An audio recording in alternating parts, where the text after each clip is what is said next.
Hello everyone, welcome to நூலி லைக்கின்னம். இன்றைக்கி நம்ம இந்த பேசிக் போ எப்படி பண்ணுறதுன்னு பார்க்கலாம். மீன்வைல் நீங்கள் இந்த சேனலுக்கு புதுசுனா மறந்துடாமல் சேனலுக்கு சப்ஸ்கிரைப் பண்ணிக்கோங்க, பெல் ஐக்கானையும் கிளிக் பண்ணிக்கோங்க. அப்போ தான் நான் புது வீடியோஸ் போட்ட உடனே உங்களுக்கு நோட்டிஃபிகேஷன் கிடைக்கும்.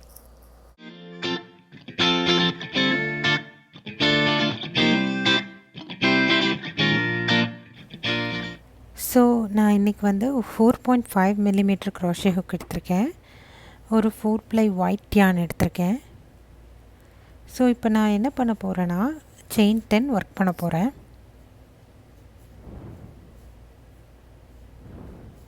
ஸோ இந்த போ ரொம்ப சிம்பிள். ஆல்ரெடி நம்ம ஒரு குட்டி போ ஹேர் ஆக்சஸரி பண்ணியிருப்போம். அது வந்து ரொம்ப சின்ன போ. இது கொஞ்சம் பெருசு. ஹேட்ஸு, பேக்ஸ் இதெல்லாம் ஒர்க் பண்ணும்போது இது யூஸ் பண்ணலாம். ஸோ இப்போது செகண்ட் செயின் ஃப்ரம் த ஹூக்கில் ஒரு single crochet and till the starting chain ஒரு ஸ்டிச்லேயும் ஒரு சிங்கிள் க்ரோஷெட் ஒர்க் பண்ண போகிறோம்.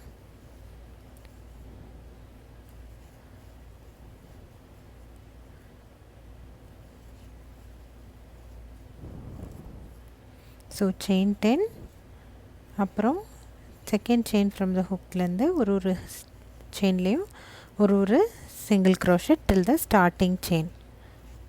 அதுக்கப்புறம் ஒரு செயின் 1, அப்புறம் நம்மளோட ஒர்க்கை டர்ன் பண்ணிக்கலாம். அதுக்கப்புறம் திரும்பியும் ஒரு ஸ்டிச்லேயும் ஒரு சிங்கிள் க்ரோஷெட் ஒர்க் பண்ணிட்டு வருவோம் டில் த அதர் எண்ட் வரைக்கும். ஸோ இதே மாதிரி நம்ம ஒரு 6 ரோ இல்லைன்னா உங்களோட டிசையர்ட் லெங்த் எவ்வளோ தூரம் வரணுமோ அது வரைக்கும். ஸோ இதில் 10 செயின் ஒர்க் பண்ணணுமானா இல்லை.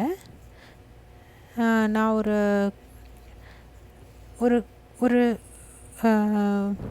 குறிப்பிட்ட ஸ்டிச் அளவுக்கு இருந்தால் இந்த போ இருந்தால் அழகாக இருக்கும் அப்படின்றதுக்காக நான் ஒரு 10 ஸ்டிச் வச்சுருக்கேன். ஸோ உங்களுக்கு வேணும், ரொம்ப பெரிய போ வேணும் அப்படின்னா நீங்கள் எக்ஸ்ட்ரா ஸ்டிச் ஆட் பண்ணிக்கலாம், எக்ஸ்ட்ரா ரோ ஒர்க் பண்ணிக்கலாம்.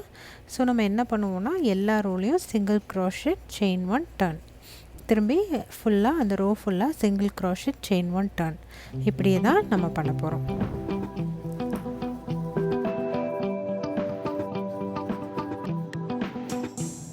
ஸோ இப்போ நான் 6 ரோஸ் ஒர்க் பண்ணியிருக்கேன். இப்போ நடுவில் இப்படி பிஞ்ச் பண்ணி நம்ம இந்த போ பண்ணணும். ஸோ இந்த கார்னரில் எக்ஸ்ட்ரா 2 சிங்கிள் க்ரோஷெட்ஸ் ஒர்க் பண்ணுறேன். அப்புறம் அரவுண்ட் த நம்ம பண்ணியிருக்க ஸ்வாட்ச் மாதிரி இருக்கு இல்லையா, ஸோ இது அரவுண்ட் எல்லா ஒரு ஸ்டிச்லேயும் ஒரு சிங்கிள் க்ரோஷெட் ஒர்க் பண்ணுவேன்.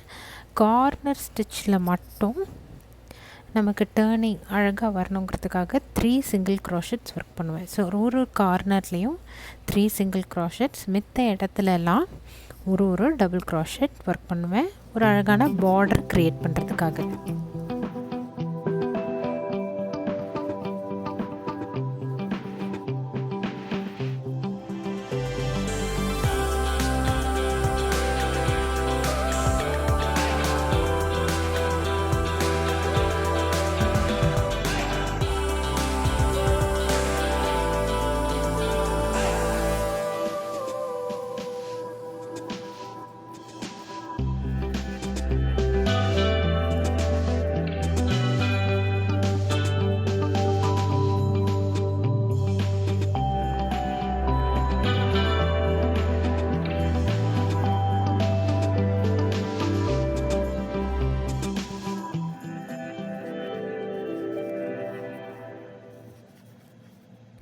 ஸோ இப்போ பார்த்தீங்கன்னா என்னோடய பார்டரை நான் முடிக்கிறேன். ஸ்டார்டிங் சிங்கிள் க்ரோஷெட்டோட ஒரு ஸ்லிப் ஸ்டிச் பண்ணி எண்ட் பண்ணிக்கலாம்.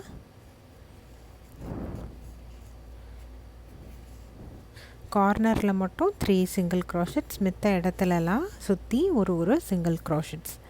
ஸோ உங்களோட யானை கட் பண்ணி எடுத்துக்கோங்க. அப்புறமா ஸ்லிப் ஸ்டிச் போட்டு உங்களோட யானை க்ளோஸ் பண்ணிக்கோங்க. ஸோ 6 ரோஸ் சுற்றி சிங்கிள் க்ரோஷெட்ஸ் ஒர்க் பண்ணியிருக்கோம். ஸோ யான் கட் பண்ணிவிட்டு யானை செக்யூர் பண்ணிக்கோங்க நாட் போட்டு. ஸோ இப்போ நமக்கு போவோட ஸ்ட்ரக்சர் கிடச்சாச்சு. இதை நான் நடுவில் பிஞ்ச் பண்ணி ஒரு போ ஃபார்மேட்டுக்கு கொண்டு வரேன். இப்போ ஒரு லாங் ஸ்ட்ராண்ட் ஆஃப் yarn எடுத்துக்கோங்க. எடுத்துட்டு ஸோ 2 ஆப்போசிட் சைட்ஸில் சுற்ற ஆரம்பிங்க.